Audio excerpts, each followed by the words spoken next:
बैठिए। थैंक ठीक है, बताइए कुछ अपने बारे में। मैं यूपी से वाराणसी जिला से हूँ और मैं 10th और ITI किया हूँ, फिटर से किया हूँ। ठीक है।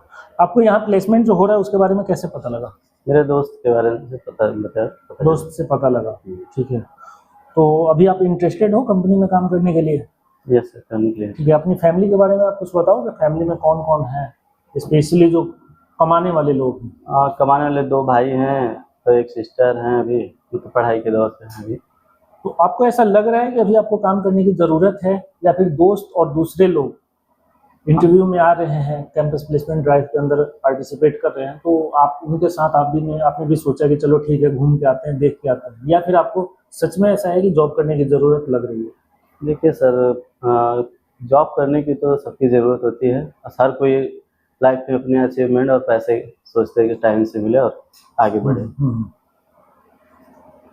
नहीं, एक ज़रूरत होगी और एक जिज्ञासा होगी। ठीक है, तो अगर ज़रूरत है तो आप हमारे साथ लंबे समय तक बने रहोगे, तो इसलिए मैंने पूछा। ठीक है, आपने क्या पढ़ाई क्या करी है? ITI किया हूँ फिटर ट्रेड से। फिटर ट्रेड से ITI करी है? Yes sir. ठीक है, किस साल की है आपने कंप्लीट ITI? 2023 में कंप्लीट किया हूँ। अच्छा, फिटर ट्रेड के बारे में आप कुछ बताइए। फिटर ट्रेड में क्या सर, उसमें कटिंग फिटिंग का काम होता है, यही सब होता है, जैसे लेथ मशीन पे टर्निंग वर्निंग ये सब सिखाया जाता है प्रैक्टिकल में। इसका नाम फिटर ही क्यों है? इसका नाम फिटर, जैसे हर कहीं भी काम या मैकेनिकल लाइन में कहीं भी काम करना हो तो उसका फिटिंग वर्क, फिटिंग के लिए ही पढ़ा है फिटर में। ठीक है, फिटर के तौर पे आपने फिटर ट्रेड से आपने ITI कंप्लीट किया है, तो हैंड टूल्स के बारे में तो आपने पढ़ा होगा? यस सर, पढ़े हैं। हैमर हो गया, पंच हो गया। ठीक है, हैमर हो गया और पंच हुआ, हेक्सा हो गया, फाइल हो गया। हैमर का इस्तेमाल किस लिए किया जाता है? हैमर के लिए जैसे मान लीजिए कहीं पंचिंग का काम हुआ या कहीं कील ठोकने का काम हुआ तो वहाँ पे हम हैमर का इस्तेमाल करते हैं। मतलब कहने का मतलब है, मैं बोलूँ कि ऑब्जेक्ट्स को स्ट्राइक करने के लिए हम हैमर का इस्तेमाल करें, यस, तो ये ठीक होगा? हाँ सर, इसी के लिए यूज ठीक है। अच्छा, हैमर का जब हम इस्तेमाल करते हैं, ठीक, और मान लीजिए कि जैसे कि अलग अलग काम हो सकते हैं, कहीं पे जैसे आपने बताया कि कील ठोकने का काम हो गया या फिर कहीं लकड़ी का कोई काम हो गया, तो इन सब कामों के लिए एक ही हैमर का इस्तेमाल किया जाता है या फिर अलग अलग तरह के हैमर का इस्तेमाल? नहीं सर, अलग अलग कामों के लिए अलग अलग हैमर यूज किया जाता है। जैसे कील के लिए काम करने के लिए वहाँ पे बॉल पिन हैमर और क्लॉ पिन हैमर का यूज किया जाता है। तो वैसे जैसे बड़े जगह पे काम करने के लिए तो स्लेज हैमर का यूज करते हैं हम। अब आजकल तो हाइड्रोलिक न्यूमेटिक सिस्टम हो गया, बड़ा प्रेशर वाला हैमर भी चल दिया है उससे। ठीक है, लेकिन हम तो अभी हैंड टूल्स की बात कर रहे हैं। हाँ, तो हमें इधर ही रहना है सर। ठीक है, चलिए, लेथ मशीन के बारे में पढ़ा? Yes sir. सिर्फ पढ़ा कि प्रैक्टिकल भी कुछ परफॉर्म किया? नहीं, प्रैक्टिकल किया हूँ सर। ठीक है, कौन कौन से ऑपरेशंस लेथ मशीन के ऊपर किए जाते हैं? लेथ मशीन पे सारा प्रोसेस किया जाता है, जैसे टर्निंग, मिलिंग, लेथ मशीन पे टर्निंग, थ्रेडिंग, बोरिंग, ये सब स्पॉट मशीन ये सब किया जाता है सर। लेथ मशीन के कुछ इंपॉर्टेंट पार्ट्स के नाम पता है आपको? यस सर, जैसे सैडल, टॉप स्लाइड और जॉ चक होते हैं, हेड स्टॉक होता है, टेल स्टॉक होता है। चक का क्या काम होता है? चक का होता है कि कोई जॉब अपनी गोल रॉड है उसको जकड़ने के लिए होता है, मतलब क्लैंपिंग के लिए यूज करते हैं। अच्छा, जब हम किसी जॉब को चक के अंदर जकड़ रहे हैं, ठीक है, होल्ड कर रहे हैं, तो क्या उस जॉब को हमें खुद से बैलेंस करना पड़ेगा उस जगह पे, या फिर? देखिए, वो चक पे डिपेंड करता है सर। जैसे एक होता है 3 जॉ चक, वो क्या होता है, सेल्फ अलाइनमेंट चक होता है, उसे एक बार में करने पे पूरा का पूरा वो जकड़ लेता है। और बाकी एक होता है 4 जॉ चक, वो सेल्फ डिपेंडेंट होता है, उसे हर पार्ट को। चलिए, इससे आगे एक क्वेश्चन मैं पूछता हूँ आपसे। अक्सर जो मशीन्स या हैंड टूल्स जो हम काम करते हैं उसके साथ कुछ गार्ड्स लगे होते हैं। Yes sir. ठीक है, कि इन केस ऑफ एक्सीडेंट आपकी मतलब कुछ वैसी चीज़ें ना हो जिससे कि आपको नुकसान पहुंचे। बट हम क्या देखते हैं कि उन गार्ड से काम करने में थोड़े से लिमिटेशंस होते हैं, उनका गार्ड्स के साथ काम करने के साथ। तो कई बार लोग उसको या मैकेनिक उसको हटा देते हैं, तो इसके बारे में आप क्या सोचते हैं? जब आप काम कर रहे हो तो मशीन गार्ड्स होने चाहिए या फिर काम को और ज़्यादा तेजी के साथ करने के लिए उसको हटा देना ठीक है? जैसे ग्राइंडर रहने पे सर गार्ड लगे होते हैं, यदि उस गार्ड को हम हटा देंगे, मान लीजिए अपना चीज़ल हम मान लीजिए उस पर साफ कर रहे हैं, तो जो उसके स्पॉट होते हैं, चिंगारी होती है ना, तो वो जैसे क्या कि मान लीजिए आपके ऊपर नहीं, मैंने स्ट्रेट फॉरवर्ड एक ही चीज़ पूछा है आपसे, उसको हटाना ठीक है या नहीं? नहीं नहीं हटाना चाहिए ना? नहीं सर, नहीं हटाना चाहिए। उससे क्या होता है? उससे एक्सीडेंट होगा। एक्सीडेंट हो सकता है। यस। एक्सीडेंट क्या होता है? एक्सीडेंट क्षण में जैसे दुर्घटना हो जाए, कोई एक्सीडेंट, वही एक्सीडेंट है। और एक्सीडेंट होने के किन्हीं 5 कारणों के बारे में आपने आईटीआई में पढ़ा होगा। Yes sir.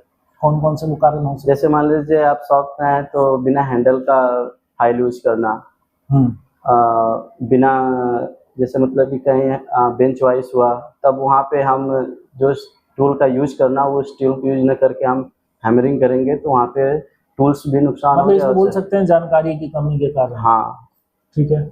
जल्दबाजी के कारण हो सकता है, उसका एक उदाहरण कुछ बताएंगे आप? जल्दबाजी में जैसे क्या होता है कि हम जल्दी में काम करते हैं और सर आइडिया नहीं है, क्लियर नहीं है। जैसे कि हमें कहीं जाना है, हम लेट हो रहे हैं और इसी बीच हमने सोचा कि कोई एक काम है उसको कंप्लीट कर लेते हैं। हाँ, तो उस टाइम हम काम कैसे करेंगे? फटाफट निपटाने की सोचेंगे ना। Yes sir. तो वो जल्दबाजी होगी। यस। ठीक है। फीटर ट्रेड में मुझे नहीं पता है, फीटर ट्रेड में क्या वेल्डिंग का काम आपने सीखा है? हाँ, नहीं, आपके सिलेबस में है या नहीं? पहले नहीं, वेल्डिंग चैप्टर है, वेल्डिंग का चैप्टर है। हाँ। ठीक है। तो ऑक्सी एसिटिलीन वेल्डिंग के बारे में आपको पता है? Yes sir. ऑक्सीएटिलीन होता है, जैसे ऑक्सी में उसमें हम लोग उसे क्या इसमें बिजली का उपयोग किया जाता है कि नहीं, oxy acetylene welding? Yes sir, किया जाता है ऑक्सीएटिलीन। कैसे? नहीं पता है। ठीक है, चलिए आगे बढ़ते हैं। ड्रिलिंग मशीन क्या होता है? ड्रिल मशीन किसी पार्ट्स में होल करने के लिए हम ड्रिल मशीन का यूज करते हैं। तो ड्रिलिंग मशीन से मिलिंग ऑपरेशन किया जा सकता है कि नहीं? ड्रिलिंग मशीन से मिलिंग ऑपरेशन किया जा सकता है। कैसे किया जा सकता है? सर नहीं पता है। ठीक है।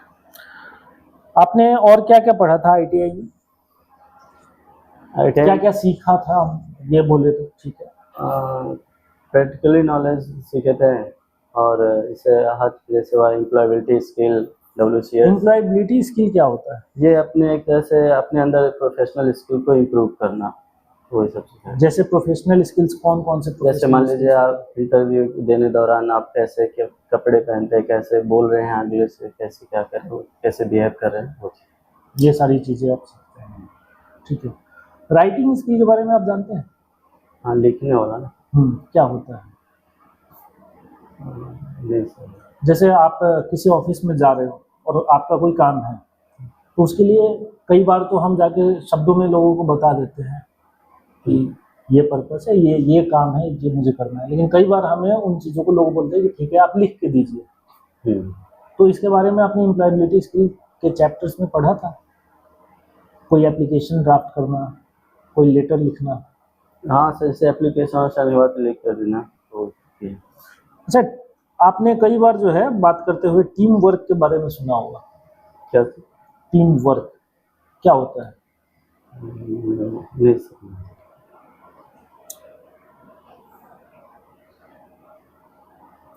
चलिए कुछ लास्ट के क्वेश्चन हम खत्म लेते हैं, उसके बाद खत्म करते हैं।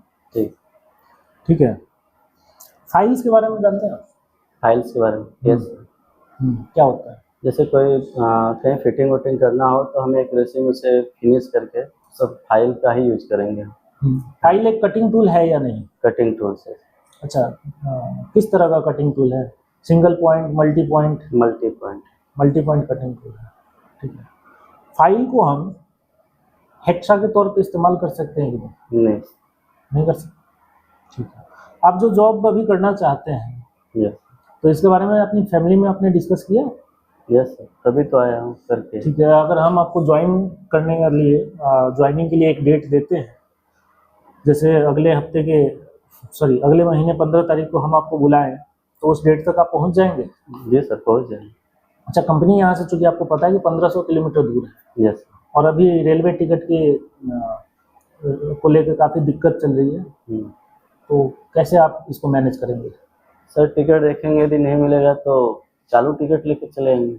लेके आ जाएंगे। ठीक है, यानी कि आप कमिटमेंट करेंगे तो उसको पूरा करेंगे। यस। ठीक है।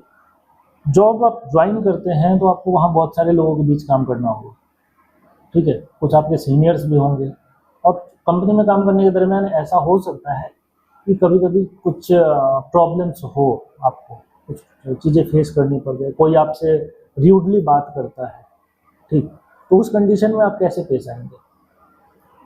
जैसे पेश क्या सर, अब हमारा सीनियर ही होगा तो कुछ हमारी गलतियां देखता होगा या कुछ ऐसे हो तो वही आदमी बोलेगा ना, बिना गलती का तो कोई बोलेगा नहीं। वैसे जैसे सब कुछ मैं फेस करूँगा, क्योंकि स्टार्टिंग दौर पे हर मेहनत तो करना ही पड़ेगा ना, क्योंकि वो उस टाइम बोलेगा तो बुरा लगेगा, लेकिन उससे सब कुछ सहना है। अच्छा अच्छा, कंपनी ज्वाइन कर रहे हैं तो अभी आज आप अपनी आज की ज़रूरत के हिसाब से कर रहे हैं, या फिर आपके कुछ प्लान भी हैं कि अगले 2-3 सालों में आप अपने आप को कैसे क्या देखते हैं? नहीं सर, प्लान तो क्या, एक तो होता है कि मुझे आज ज़रूरत है, मुझे आज पैसों की ज़रूरत है तो मैंने कंपनी ज्वाइन कर लिया, ठीक है, और उसके बाद पैसों की ज़रूरत खत्म हो गई तो मैंने वापस रिजाइन कर दिया, ठीक है। और एक हो गया कि ठीक है, मुझे मैं अभी पढ़ाई मेरी पूरी हो गई है, अब मुझे काम करना चाहिए और मुझे आगे जो है फ्यूचर में जो है कुछ किसी भी सेक्टर में, जैसे आपने फीटर से कर रखा है तो उस क्षेत्र में जो है कुछ अच्छी नौकरी लेनी है, उसके लिए मुझे एक्सपीरियंस चाहिए और उसके लिए कंटिन्यू काम करना होगा। अगर आप बार बार कंपनी ज्वाइन करते हो, छोड़ते हो, तो आगे आपको अपॉर्चुनिटी नहीं मिलेगी। मैंने ये थोड़ा आपके लिए सिंपल कर दिया बताना। तो अभी आप किस पर्पज से ज्वाइन कर रहे हो? आज की फाइनेंशियल नीड के हिसाब से ज्वाइन कर रहे हो, या फिर आप देखते हो कि नहीं करियर में आगे बढ़ना है तो काम करना चाहिए? नहीं सर, करियर में आगे बढ़ना चाहिए, इसलिए ज्वाइन कर रहा हूँ। चलिए, थैंक यू। वेलकम।